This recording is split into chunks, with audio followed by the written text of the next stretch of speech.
श्री स्वामी समर्थ. स्वामी महाराज तुमच्या सर्व चांगल्या इच्छा पूर्ण करो ही स्वामींच्या चरणी प्रार्थना करते आणि आजच्या या नवीन व्हिडिओला सुरुवात करते. नवीन वर्षातील पहिलाच येणारा सर्वात महत्त्वाचा सण म्हणजे मकर संक्रांत. 2026 मध्ये मकर संक्रांत ही 14 जानेवारी वार बुधवार या दिवशी साजरी केली जाणार आहे. मकर संक्रांत हा हिंदू सण सूर्यदेवाच्या मकर राशीत प्रवेशाचा दिवस आहे. याला उत्तरायणाची सुरुवात मानले जाते. जेव्हा सूर्य उत्तर दिशेला फिरतो आणि दिवस मोठा होऊ लागतो, रात्र छोटी होऊ लागते, त्यानंतर या मकर संक्रांतीचा शुभ काळ हा 3:13 पासून ते 6:21 पर्यंत असणार आहे. या दिवशी सूर्यदेव पूजा, दान कार्य, स्नान आणि हवन हे महत्त्वाचे आहे. मकर संक्रांत म्हणजे सूर्यदेव धनु राशीतून बाहेर पडून मकर राशीमध्ये प्रवेश करतात. हे खगोलीय संक्रांती पृथ्वीवर प्रकाश, सकारात्मक ऊर्जा, ज्ञान आणि समृद्धीचा शुभ संकेत मानला जातो. हिंदू धर्मात उत्तरायण हा अत्यंत शुभ काळ मानला जातो, कारण सूर्यदेवाची उत्तर दिशेने जाणे ही ज्ञान, मोक्ष आणि शुभ फळासाठी उत्तम वेळ आहे. पुराणांमध्ये सांगितलं आहे की मकर संक्रांतीच्या दिवशी सूर्यदेव ऋतूंमध्ये परावर्तन करून दिवस वाढवून प्रकाश, ज्ञान आणि सकारात्मक ऊर्जा वाढवतात आणि भक्तांचे जीवन उजळवतात. हे आपल्या धर्मग्रंथात जीवनात प्रगती आणि आरोग्याचं वरदान मानले जाते.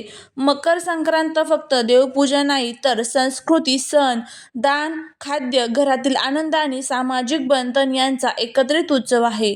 मकर संक्रांतीच्या वेळेमध्ये आपल्याला घराची साफसफाई करणे हे खूप गरजेचं असतं. सकाळी लवकर उठून सर्वात प्रथम घर, पूजा खोली आणि अंगण स्वच्छ धुवा. रांगोळी काढून तोरण लावा.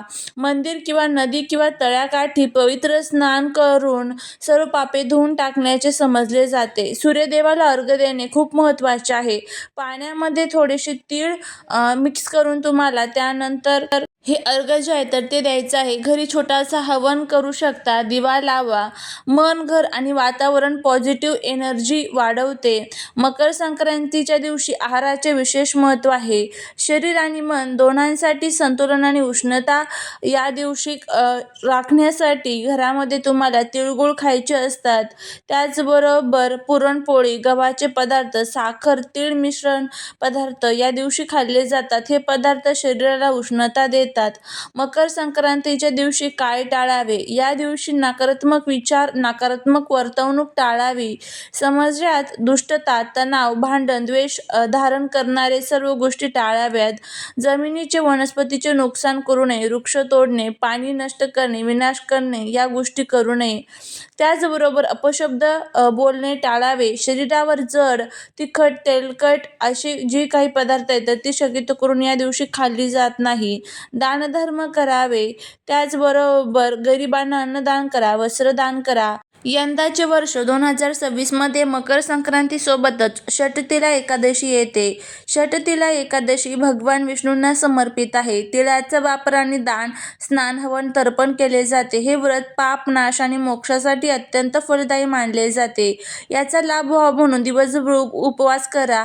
मकर संक्रांतीला सुगड पूजन केले जाते. मातीची किंवा जी आपल्याकडे धातूची छोटीशी भांडी असतात त्यात नवीन हंगामातील जे काही पदार्थ आहेत तर ते भरले जातात. सुगड हे अन्नपूर्णा देवीचे प्रतीक मानले जाते. घरात अन्नधान्य कधीही कमी पडू नये यासाठी हे सुगड पूजन केले जाते. हळदी कुंकू केले जाते. पण तुम्हाला माहिती आहे का, मकर संक्रांतीला ह्या ज्या 3 वस्तू आहेत तर त्या चुकूनही आपल्याला कोणालाच द्यायच्या नसतात. या वस्तू जर आपण कोणाला दिल्या तर घरामध्ये दुःख, दारिद्र्य येऊ शकते, अडचणी येऊ शकतात. त्यामुळे ह्या वस्तू चुकूनही कोणालाच द्यायच्या नाहीये. त्याचबद्दलची माहिती आजच्या व्हिडिओमध्ये आपण जाणून घेणार आहोत. त्यामुळे जर तुम्हाला हा व्हिडिओ आवडला तर चॅनलला लाईक करून शेअर करा, सबस्क्राईब करा आणि कमेंटमध्ये श्री स्वामी समर्थ लिहायला विसरू नका, जेणेकरून स्वामींची तुमच्या कुटुंबावर, मुलांवर अगदी भरभरून अशी कृपा होईल. या दिवशी पाटावर, चौरंगावरती एखादा लाल कपडा टाकावा. त्यानंतर 5 सुगड घेऊन त्यामध्ये जे पदार्थ आपल्याकडे सुगडमध्ये भरतात ते सर्व भरावे. दिवा अगरबत्ती लावावा, सुगडाला हळदी कुंकू लावा, अक्षदा वाहा. हे अन्नपूर्णा देवी, हे माता लक्ष्मी, माझ्या घरात अन्नधान्य सुख समृद्धी नांदो. आपल्याला अशी प्रार्थना करायची आहे. त्यानंतर नैवेद्य अर्पण करायचं आहे. हळदी कुंकवाला तुम्हाला या दिवशी अत्यंत धार्मिक महत्त्व असतं. सौभाग्य, आरोग्य आणि घरातील शांतता, लक्ष्मी कृपा राहण्यासाठी हळदी कुंकू केलं जातं. हळदी कुंकू करण्याची योग्य पद्धत म्हणजे पूजनानंतर महिलांना आमंत्रण द्या, स्वच्छ जागी बसवा, हळद लावून कुंकू लावा, तिळगुळ द्या आणि गोड गोड शब्द बोला. तिळगुळ घ्या, गोड गोड बोला. हळदी कुंकू ओटीत काय द्यावे तर तुम्ही जे काही सौभाग्याचे अलंकार आहेत तर ते देऊ शकतात. ओटी नेहमी शक्यतेनुसार द्यावी, दिखाव्यासाठी नाही.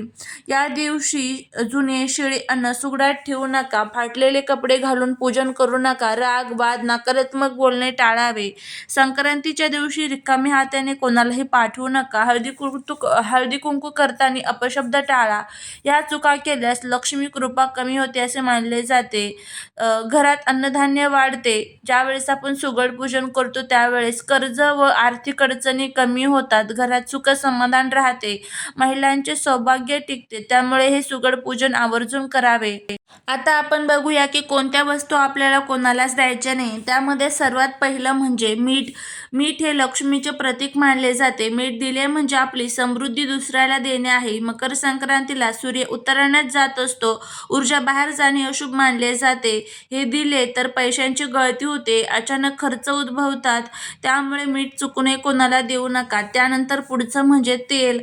तेल किंवा तूप असेल हे कोणालाही देऊ नका. तेल हे कर्म आणि नशीब आहे. संक्रांतीला तेल देणे म्हणजे आपले नशीब हलके करणे. विशेषतः घरातून तेल बाहेर जाऊन देऊ नये. कामात अडथळे येतात, मेहनतीचे फळ कमी होते. त्यामुळे या दिवशी तेल चुकूनही कोणालाच देऊ नका. तिसरी जी वस्तू आहे ते म्हणजे पैसे. उसने किंवा उधार पैसे देणे या दिवशी शक्यतो करून टाळावे. दान केलेले असते पण उधार पैसे देणे टाळावे. हे दिले तर पैसे घरात येण्यास अडचणी येतात, आर्थिक अस्थिरता जाणवते. संक्रांतीच्या दिवशी दान आधीच ठरवून करा, उधार देऊ नका. त्यानंतर चौथी जी वस्तू आहे ते म्हणजे झाडू. झाडू घराची लक्ष्मी असते. संक्रांतीला झाडू देणे म्हणजे समृद्धी बाहेर काढणे आहे. त्यानंतर पाचवी जी वस्तू आहे ते म्हणजे जुने कपडे. संक्रांत हा शुभ आणि नव्या ज्या गोष्टी आहेत तर त्याच्यासाठी मानला जातो. त्यामुळे फाटलेले कपडे हे नकारात्मक ऊर्जा आकर्षित करतात. त्यामुळे आपल्या घरातील सौभाग्य कमी होते.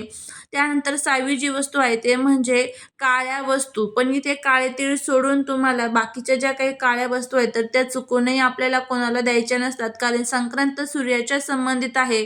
काळ्या वस्तू सूर्य ऊर्जेला विरोधी मानल्या जातात. त्यामुळे त्यानंतर 7वी जी वस्तू आहे ते म्हणजे रिकामी भांडी. रिकाम्या भांडी जे आहेत तर ते चुकूनही कोणाला देऊ नये. रिकामेपणाचे प्रतीक म्हणजे घरात संक्रांत ही पूर्णतेचे प्रतीक असतं. या वस्तू चुकूनही कोणाला देऊ नये. मग काय द्यावे? तुम्ही तिळगुळ द्या, धान्य, भाजी, ऊस, उबदार वस्त्र द्या, अन्नदान द्या. यामुळे ह्या सर्व गोष्टी तुम्ही देऊ शकता. त्याचबरोबर प्लास्टिकच्या वस्तू ज्या असतात त्या सुद्धा कोणाला देऊ नये. धारदार वस्तू, चाकू, सुरी, विळी, पिन वगैरे असतात तर त्याही वस्तू चुकूनही आपल्याला कोणालाच द्यायच्या नसतात. अशा पद्धतीने संक्रांतीची सर्व माहिती आपण बघितलेली आहे. जर तुम्हाला हा व्हिडिओ आवडला असेल तर लाईक, शेअर आणि सबस्क्राईब करायला विसरू नका. भेटूया पुढच्या एका छानशा नवीन व्हिडिओत. श्री स्वामी समर्थ.